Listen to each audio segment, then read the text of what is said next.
বাংলাদেশের দীপুকে হত্যা করেছে সে দেশ বাংলাদেশ, যারা রয়েছে বাংলাদেশের এই কথাগুলো উস্কে দিয়ে তারা পশ্চিমবাংলার মধ্যে হিন্দু মুসলমানের মধ্যে একটা বিরোধ সৃষ্টি করছে নাকি, কি বলবেন আপনি?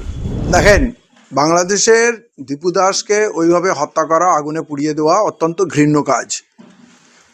দেখেন, একটা মুসলমানকে পুড়িয়ে মারুন আর একটা হিন্দুকে পুড়িয়ে মারুন, দুটোর কষ্ট কিন্তু আলাদা না। একটা মুসলমান যদি আগুনে পোড়েন তার যতটা কষ্ট হবে, একটা হিন্দুকে পুড়িয়ে দিলে তার তত, যারা মানুষ হবে তারা এই কাজ করবে না। কিন্তু সংবাদ মাধ্যম সংবাদ পরিবেশনের ব্যাপারে এবং বিভিন্ন সংগঠন দীপু দাসকে নিয়ে যেভাবে পথে নেবে, মনে হচ্ছে দীপু দাসটাই মানুষ আর জুয়েল রানা জুয়েল মানুষ না। বা প্রতিদিন ভারতবর্ষে যে মানুষকে পিটি পিটি হত্যা করা হচ্ছে, মসজিদে বুলডোজার চলছে, চার্চগুলোতে স্কুলগুলোতে খ্রিশ্চান মিশনারি প্রপার্টিগুলো ধ্বংস করছে, এগুলো মনে হয় কোনো অন্যায় নয়। তাহলে এরা সবই হিন্দুত্বের অংশীদার হয়ে গেছে, হিন্দু রাষ্ট্র করার দায়িত্ব নিয়েছে এবং এরা পয়সা পায়, এগুলো করার জন্য এরা পয়সা পায়। এবারে মানুষকে বাঁচতে হবে, যে সংবাদ মাধ্যম সত্য ঘটনা পরিবেশন করবে আমরা সেগুলো দেখব, প্রমোট করব। আর যেগুলো অন্যায় পরিবেশন করছে, যারা হিন্দু মুসলমানের দাঙ্গা লাগাতে চাচ্ছে, তাদের ত্যাগ করতে হবে, পরিহার করতে হবে। এছাড়া তো আর আপনি জোর করে কোনো চ্যানেলকে আটকাতে পারবেন না। এদেরকে চেনাটাই হচ্ছে বড় কথা। আমরা এই দেখছি যে এই মিডিয়া যে পারফেস গুলো রয়েছে, সংখ্যালঘু যে নিধন বা সংখ্যালঘুদের উপর অত্যাচার হলে সেগুলো দিনের আলোয় আনা হয় না, সংখ্যালঘুদের ছোট্ট ছোট্ট অপরাধগুলোকে বড় করে দেখানো হয়। মানে যেন তেন করে হিন্দু মুসলমান করে একটা বিভেদ সৃষ্টি করার চেষ্টা করছে এই গণতন্ত্রের চতুর্থ স্তম্ভ অর্থাৎ সংবাদ মাধ্যম। দেখেন, খালি সংবাদ মাধ্যমকে কেন ঘোষ দেবো? যখন হিন্দুত্ববাদী শক্তিরা অন্যায় করে, কাউকে মারে কাটে এ করে, তো পুলিশ তাদের ধরেও না। এই প্যাটিসওয়ালাকে মারলো তো ধরে 2 ঘন্টা তাকে ছেড়ে দিল। ওই নিমতিতা স্টেশনে বম মারছে, লোক তুলে তাদেরকে দিল, 2 ঘন্টা তাদের ছেড়ে দিল। বনগাঁয় পাকিস্তানি ফ্ল্যাগ লাগালো, পুলিশ তাকে ধরলো, পরের দিন তাদেরকে মিষ্টি খাইয়ে বরণ করা হলো। মানে সরকার, পুলিশ, প্রশাসন, মিডিয়া সব টোটাল একটা নেটওয়ার্ক আছে যারা এই সন্ত্রাসকে সমর্থন করছে এবং মুসলিমদের ভিলেন বানানোর চেষ্টা করছে। যেমন ধুলিয়ান কাণ্ডে ওরা নিরীহ মানুষদের মেরে মেরে অপরাধ স্বীকার করিয়ে তাদেরকে যাবজ্জীবন কারাদণ্ড করিয়ে দিল। আর যারা প্রকৃত হরগোবিন্দ দাস এবং চন্দন দাসের বাড়িতে যখন হত্যা হলো, সিসিটিভি ছিল, তাতে ঘাটলেই বোঝা যেত কে। এবং ওই ভদ্রলোকের একটি ছেলে নিজের ইচ্ছায় বিয়ে করেছে বলে বাড়ি থেকে তাকে তাড়িয়ে দেওয়া হয়েছে, এবং ওর একটি মেয়েও একটা নিজের ইচ্ছায় বিয়ে করেছে, চলে গেছে।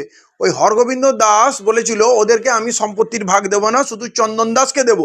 সেই নিয়ে ওদের বিশাল বিবাদ ছিল এবং সেই শত্রুতায় ওদের জামাইরা, ওদের ছেলেরা সবাই মিলে ওদেরকে হত্যা করে, এইটা ঘটনা। তাহলে যখন এই অভিযোগ আসছে, তাহলে সিসিটিভি ফুটেজ কোথায় গেল?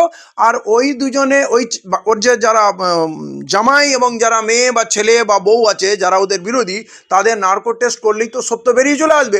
অতএব এইগুলো সহজপ্রন্থায় না করে তার থেকে 500 মিটার দূরে যারা বসবাস করে তাদের তুলে এনে এনে মেরে মেরে গরিব মানুষগুলোকে করে দেওয়া। আমি চাই হরগোবিন্দ দাস এবং চন্দন দাসের হত্যাকারীর ফাঁসি হোক, যাবজ্জীবন না ফাঁসি হোক, কিন্তু যে প্রকৃত হত্যা করেছে তাকেই তো ফাঁসি দেবেন, নাকি নিরীহ লোকদের ফাঁসাবেন? এখানেই আমার আপত্তি। তাহলে এই পুলিশ যেমন আপনার কাউসার আর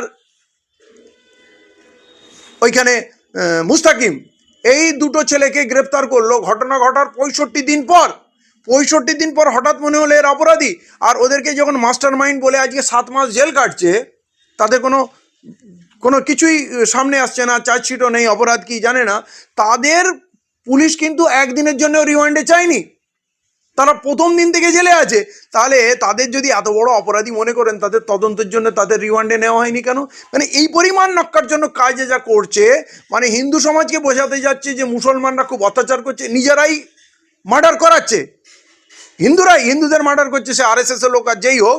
তারপরে অপরাধীর তালিকায় যখন মুসলমানদের বিশালভাবে ঘিরে জেলে ভরে দেওয়া হচ্ছে, দূর থেকে সংবাদ দেখে মানুষের কি হবে, ওইখানে মুসলমানরা বেশি সংখ্যায় ছিল, তাই ওরা অত্যাচার করেছে। আর মমতা বন্দ্যোপাধ্যায় কঠোর হাতে মুসলমানদের দমন করছেন, তাহলে হিন্দুরা খুশি হয়ে যাবে যে এই মমতাকেই দরকার যে মুসলমানদের শায়েস্তা করতে পারে।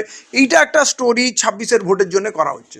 আমরা দেখতে পাচ্ছি যে বিভিন্ন জায়গায় সংখ্যালঘু যারা তারা আক্রমণ হচ্ছে এবং বিরোধী দল যারা রয়েছে আরএসএস বিজেপি, তারা বলছে যে মুখ্যমন্ত্রী বাংলাদেশ পাকিস্তান করতে যাচ্ছে বাংলাদেশ পশ্চিম বাংলাটাকে, এবং মুখ্যমন্ত্রী আজকেই দুর্গাঙ্গন উদ্বোধন করছেন আর হুমায়ুন কবির বাবরি মসজিদ করছেন বলে এ নিয়ে বিভিন্ন দলের নেতারা বিভিন্ন মন্তব্য করছেন।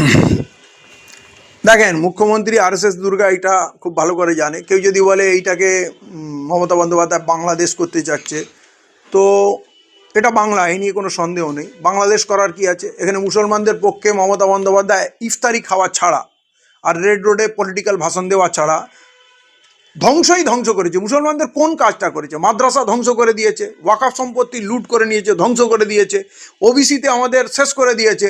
কোন জায়গায় চাকরিতে আমরা নেই, আমাদের জন্য কোনো জমি নেই, মসজিদের জায়গা দখল হয়ে যাচ্ছে, তারপরেও ওদের মনে হচ্ছে এটা বাংলাদেশ হয়ে গেল, মমতা বন্দ্যোপাধ্যায় আমাদের খুব ফেভার করছে। এটা সম্পূর্ণ মিথ্যা অপপ্রচার, হিন্দুদের উস্কানি দেওয়ার জন্য। ওই ইমাম মুয়াজ্জিন ভাতা তো আমাদের ওয়াকাফ সম্পত্তির আয় থেকে দেয়।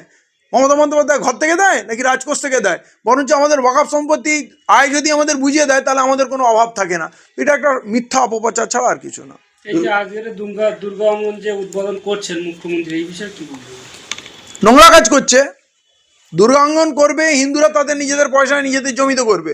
মুখ্যমন্ত্রী কি আমরা এই জন্য ভোট দিয়েছি যে আমাদের ট্যাক্সের পয়সা দিয়ে দুর্গাঙ্গন করবে, উনি জগন্নাথ ধাম করবে, মহাকাল মন্দির করবে? এগুলো নোংরা কাজ। মুসলমানের পয়সা নিয়ে মন্দির করা মানে ওই ট্যাক্সে তো আমাদের পয়সা আছে। খ্রিস্টান, জৈন, বৌদ্ধ, সাঁওতাল সবাই তো আর হিন্দু না, অনেকে নাস্তিকও আছে। তো তাদের পয়সা নিয়ে আপনি মন্দির বানাবেন, আপনি হাসপাতাল বানান, আপনি স্কুল বানান, ইউনিভার্সিটি বানান, আপনি শিল্প করেন। এগুলোর জন্য মানুষ ভোট দিয়েছে। স্বাস্থ্য ব্যবস্থা ভেঙে গেছে, শিক্ষা ব্যবস্থা ভেঙে গেছে, লোক ডিএ পাচ্ছে না, সরকারি চাকরিজীবীরা চাকরি পাচ্ছে না, কতদিনের কার মাইনে বাকি পড়ে আছে, আর আপনি চলেছেন মন্দির করতে। মন্দির করুন না, আপনি মন্দির করুন, আপনার ব্যক্তিগত পয়সা নিয়ে চাঁদা তুলে করুন। হুমায়ুন কবির করছে, চাঁদা তুলে করছে, মুসলমানদের পয়সা তাদের জন্য মসজিদ করছে। এটা নিয়ে কেউ কিছু বলার অধিকার রাখে না। অভিষেক বন্দ্যোপাধ্যায় বলছেন, তিনি বলছেন যে হুমায়ুন কবিরকে নাম না করে বললেন যে মন্দির মসজিদ করে রাজনীতি ছাড়ুন, কিন্তু ওনার পিসি ওনাই তো মন্দির করছেন, সেটা নিয়ে দেখেন, বলছেন। এরা এত নোংরা না, এদের কথা বলতে ঘৃণা হয়।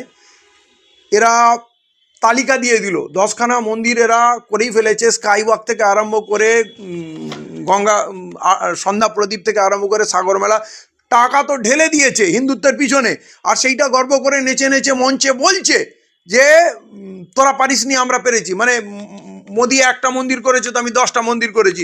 এরপরে ওরা যদি বলে আমরা মন্দির নিয়ে রাজনীতি করি না, এর থেকে নোংরা কথা আর কিছু হয় না।